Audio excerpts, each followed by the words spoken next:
ठीक है, मैं सबसे पहले उस महान पिता परमेश्वर को मैं धन्यवाद देता हूँ सुंदर समय के लिए, आज का दिन के लिए। बहुत सी लोग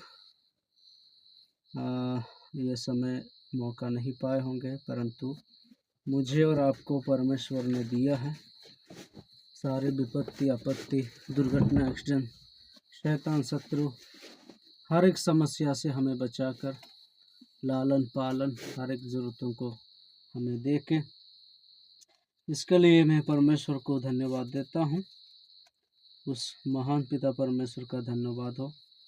और साथ ही साथ मैं धन्यवाद देना चाहता हूँ आज लीडिंग करने वाले और गीतों को गाकर प्रभु के करीब लेकर जाने वाले और जितने लोग जुड़े हुए हैं उन सबको मैं धन्यवाद देना चाहता हूँ। चलिए हम वचन की ओर जाएंगे। मेरे साथ आप लोग वचन को निकालना है।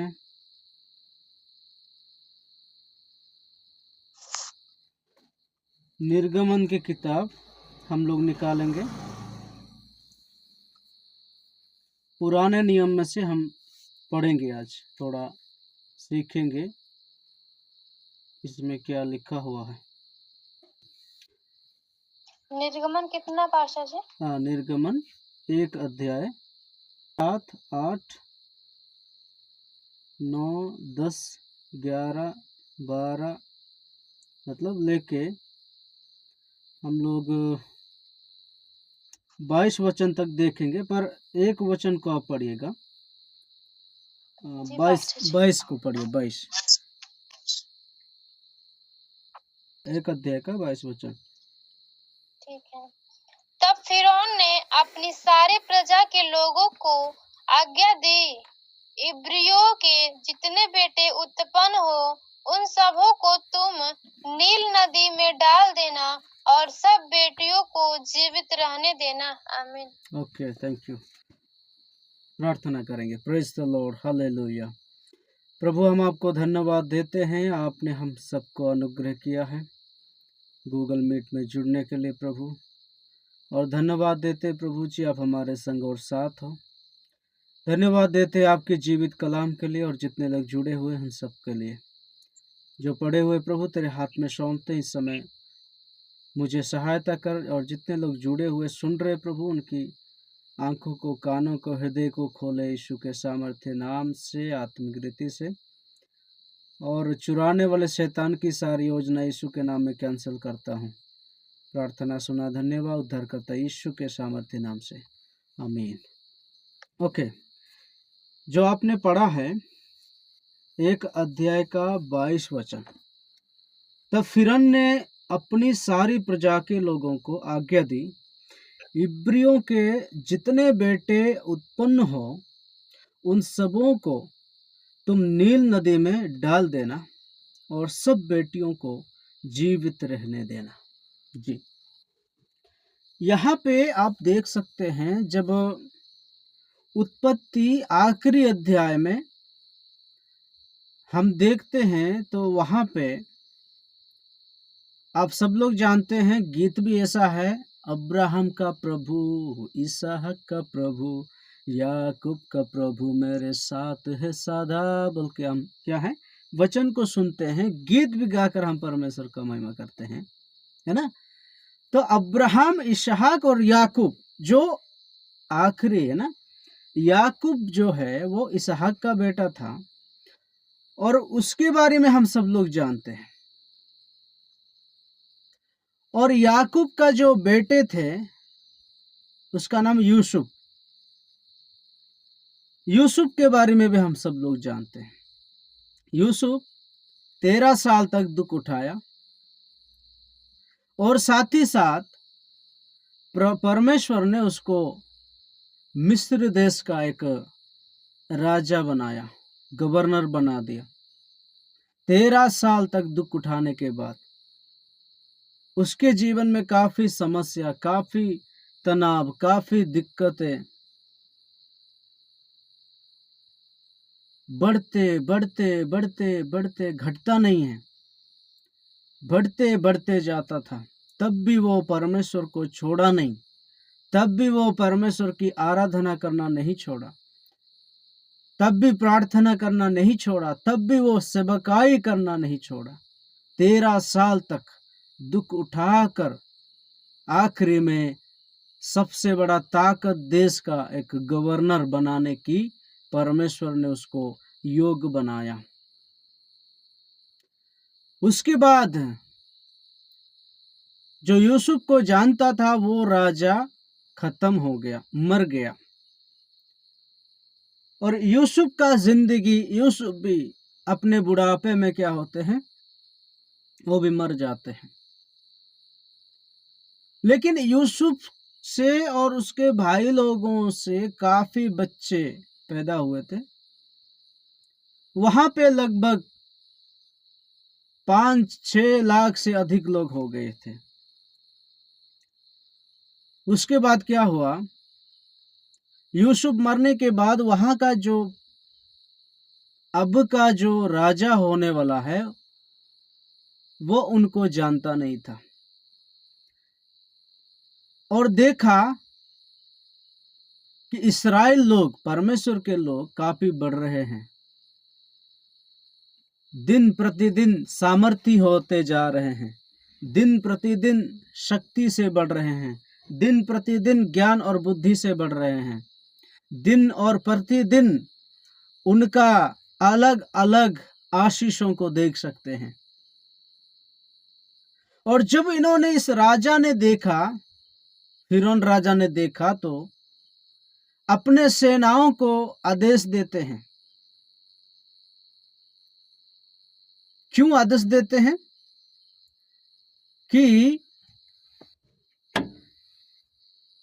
वो घट जाए, उनका सामर्थ्य, उनका आशीष हमसे बढ़ के ना हो।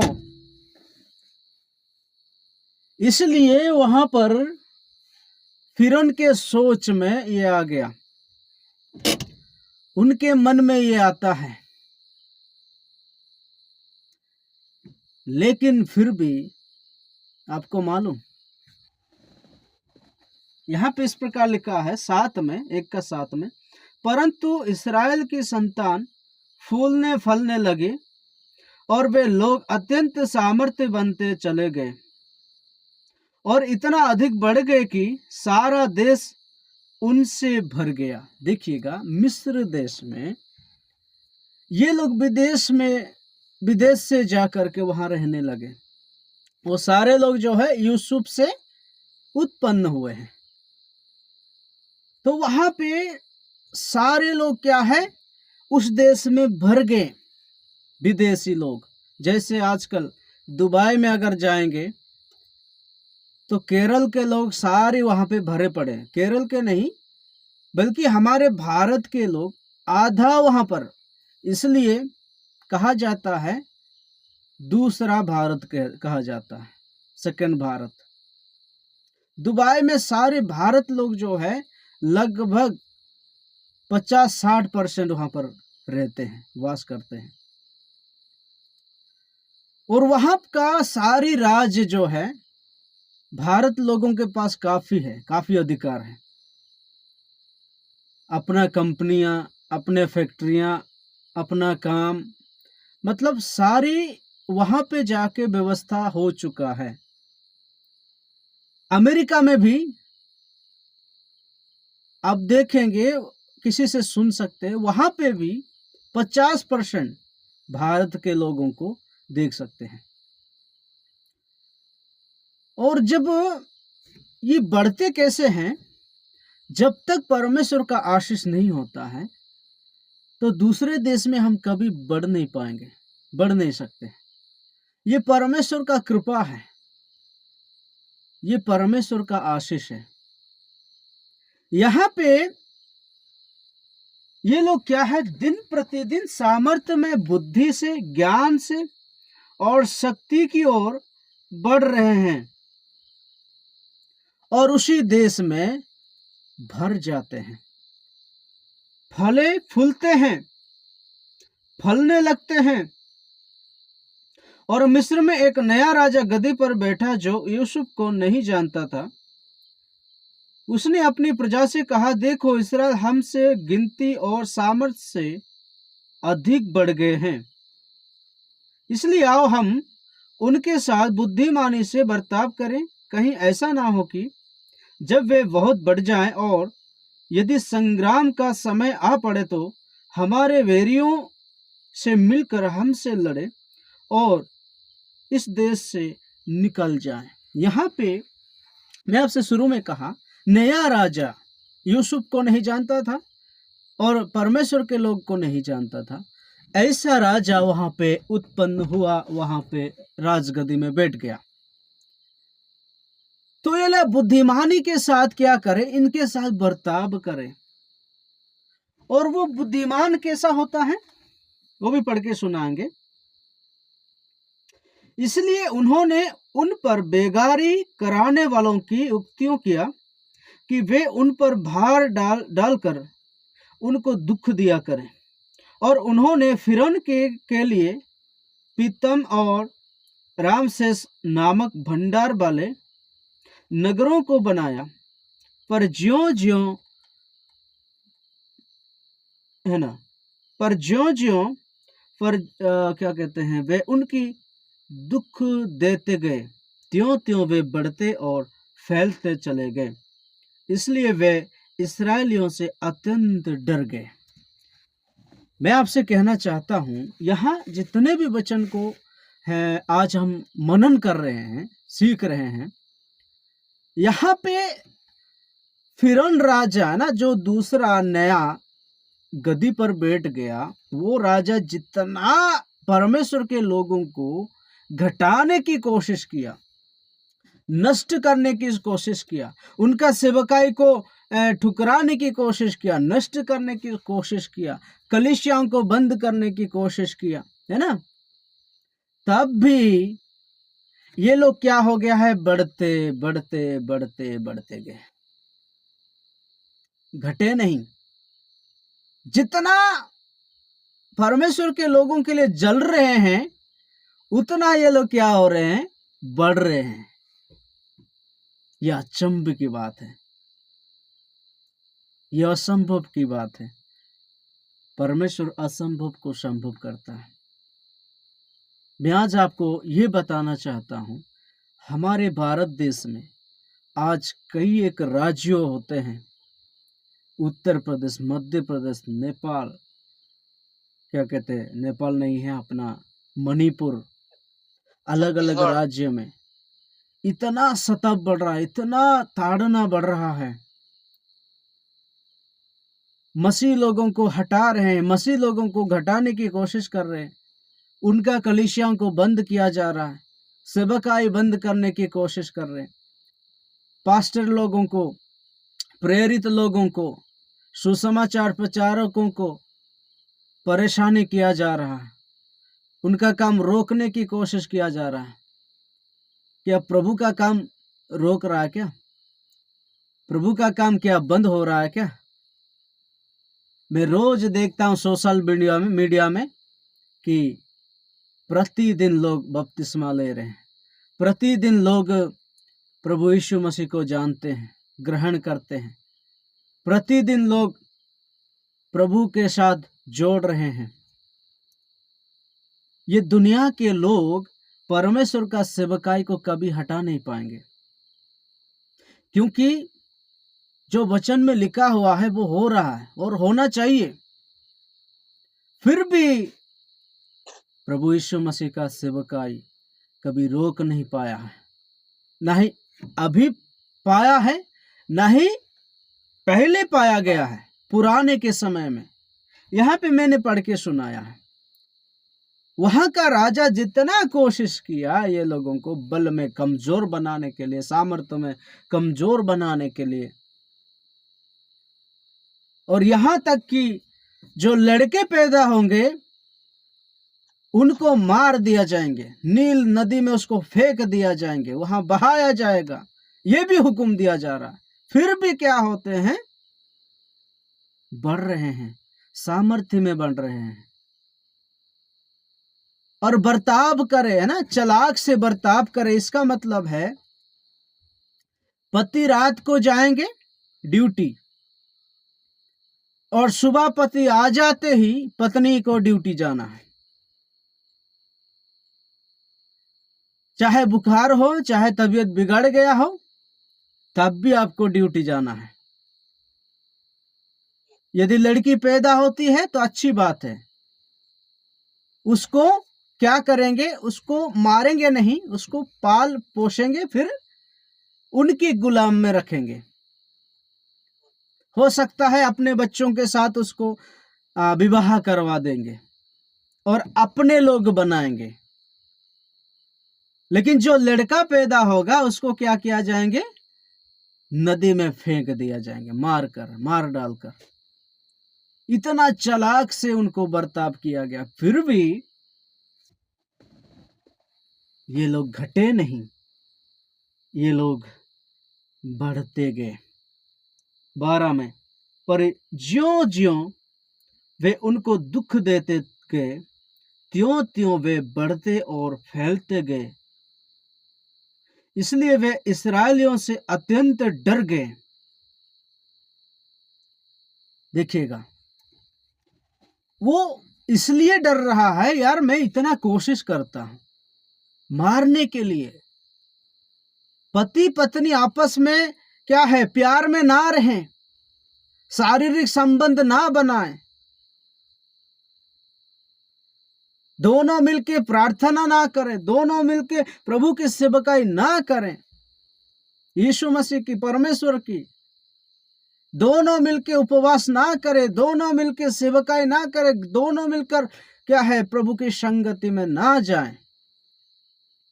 इतना चालाकी तर, पति को रात को ड्यूटी में जाना है तो सुबह पत्नी को जाना है,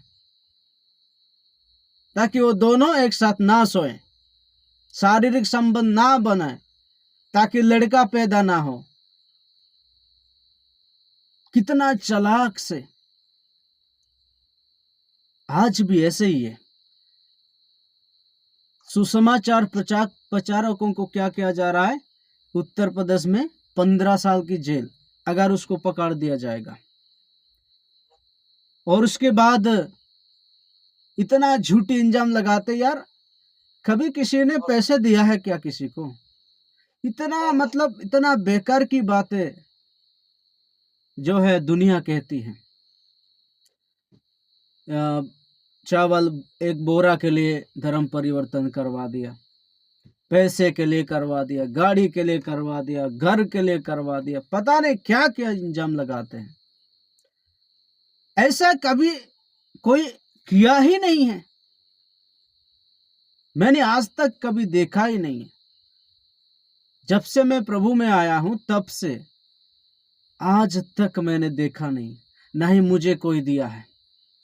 लेकिन मेरा मेहनत की पैसे, मेहनत की चीजें प्रभु देता है, वो आके थोड़ी ना देगा, वो किसी अविश्वासी से भी देता है, केवल विश्वासी से नहीं, अविश्वासी से भी मुझे देता है परमेश्वर। जो यीशु मसीह पर भरोसा नहीं करते हैं, विश्वास नहीं करते हैं, ऐसों से भी मुझे देता है परमेश्वर, जैसे आपको दे रहा है। बच्चों को आशीष करता है, हमारा जीवन बदलता कैसे? हम पहले गुटखा खाते थे, पान मसाला करते थे, दारू पीते थे, इतना पैसे बर्बाद किया जाते थे। उसी पैसे को क्या करते, अभी जेब में डालते हैं, वही पैसे से हम आशीष बन जाते हैं। अपने बच्चों को अच्छा खासा स्कूल में पढ़ाते हैं, उसमें आशीष, उनको नौकरी, उनको जो है उनका अच्छा जिंदगी हो गया, भविष्य अच्छा बन गया। बस परमेश्वर ऐसे कुछ ना कुछ माध्यम से क्या करता है, हमें बढ़ाता है। लेकिन आज देखिएगा, इन मसीह लोगों को, ईसाई लोगों को कहते हैं ना, क्रिश्चियन लोगों को घटाने के लिए सरकारी सुविधा देता है, सरकारी भी कोशिश करता है, मंत्रियों, राजाओं ये भी कोशिश करते हैं कि उनको रोकना है, रोकना है, रोकना। कलीसिया, कई कलीसिया आज बंद हुआ है, कई सेवकों बंद किया गया है, कई मिशन और संस्थाएं को बंद किया गया है। सोचते हैं कि इनको बंद करने से परमेश्वर का सेवकाई बंद होगा, कभी नहीं हो सकता है। ये इंसान का सेवकाई नहीं, योजना नहीं है, ये परमेश्वर का योजना है जो जमीन और आसमान को बनाया है। इसलिए मुझे और आपको ठानना है, मुझे और आपको फैसला करना है, मुझे और आपको धीरज रखना है, धीरज धरना है, मुझे और आपको और भी अधिक से अधिक बढ़ना है कि मैं ऐसा परमेश्वर को जानता हूं, ऐसा परमेश्वर का सेवकाई करता हूं, ऐसा परमेश्वर मेरे साथ है, मेरे परिवार के साथ है, मेरे बंधु बांधवों से साथ है, चलते वक्त, उठते वक्त, बैठते वक्त मेरे साथ है वो, जिसका कोई राजा, कोई मंत्री, कोई अधिकारी सेवकाई को रोक नहीं पाता है। ऐसा परमेश्वर का बेटा हूं मैं, बेटी हूं मैं। हमें ठानना है, हमें विश्वास की ओर बढ़ना है। विश्वास में हमें क्या होना है? दृढ़ होना है। जैसे हम प्रार्थना करते हैं लगातार करें, जैसे वचन पढ़ते लगातार पढ़े, जैसे सेवकाई करते लगातार करें। यहाँ कितना कोशिश किया उनको घटाने के लिए, नष्ट करने के लिए, लेकिन कोई भी ऐसा नहीं कर पाया। और कहते हैं आज भी हमारा देश में कहते हैं हमारा धर्म खतरे में है, चलो धर्म को बचाएंगे। यार इतना कमजोर धर्म है क्या तुम्हारा, आपका, कि धर्म को बचाने तुम जाते हो? अगर धर्म इतना छोटा है तो उसी धर्म में क्यों हो? अरे धर्म को हम ना बचाएं, धर्म हमें बचाए, यदि वहां पे सच्चाई है तो।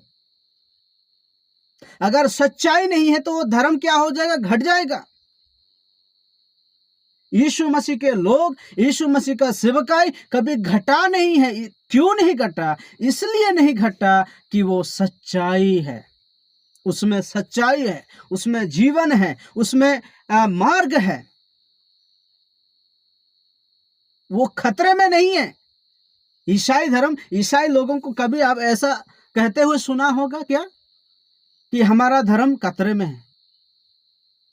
इतना रोकने की कोशिश कर रहा हमारा देश, फिर भी कोई ये नहीं कहता है कि खतरा में है हमारा धर्म, चलो हम बचाने जाएं। मैं ये कहते हुए सुनता हूं कि प्रभु का वचन सफल हो, प्रभु की वचन सफल हो, परमेश्वर का इच्छा पूरी हो। काफी लोग कहते हुए मैंने सुनता हूं, और मैं खुद भी कहता हूं परमेश्वर का वचन सफल हो, पूरा हो, दावा करके हम कहते हैं। आपको भी कहना है। कमजोर धर्म नहीं है हमारा, हमारा धर्म है सच्चाई है। इसलिए आपको मुझे आज इस वचन को दोबारा आप लोग पढ़ना है। निर्गमन 1 अध्याय पूरा आप जब पढ़ेंगे उसमें समझ में आएगा कि परमेश्वर कितना अद्भुत काम किया है। अगर अभी आपके राज्य में या आपके जिले में या आपके गांव में ताड़ना हो रहा है, दूसरी बात याद रखिएगा, परमेश्वर का कुछ बड़ा काम होने वाला है करके। भविष्य में या आने वाले दिनों में ऐसा काम करने वाला है परमेश्वर। आपके मेरे जीवन में दुख आने का वो है एक दिन आशीष बनने वाला है। आपके मेरे जीवन में जो कमी है अभी इस समय, आपके मेरे जीवन में बुखार हो, आपके मेरे जीवन में कष्ट चल रहा है, मेहनती कर रहे हो, भविष्य में आप आशीष में बन जाएंगे, आशीष में बदलने वाले हो। यूसुफ के जीवन से हम देख सकते हैं, याकूब के जीवन से देख सकते हैं, आयुब के जीवन से देख सकते हैं, दानियल के जीवन से देख सकते हैं, सदरक मेशक अबेदनगो के जीवन से देख सकते हैं, यीशु मसीह के जीवन से देख सकते हैं, पौलुस के जीवन से हम देख सकते हैं। यस, मुझे और आपको ठानना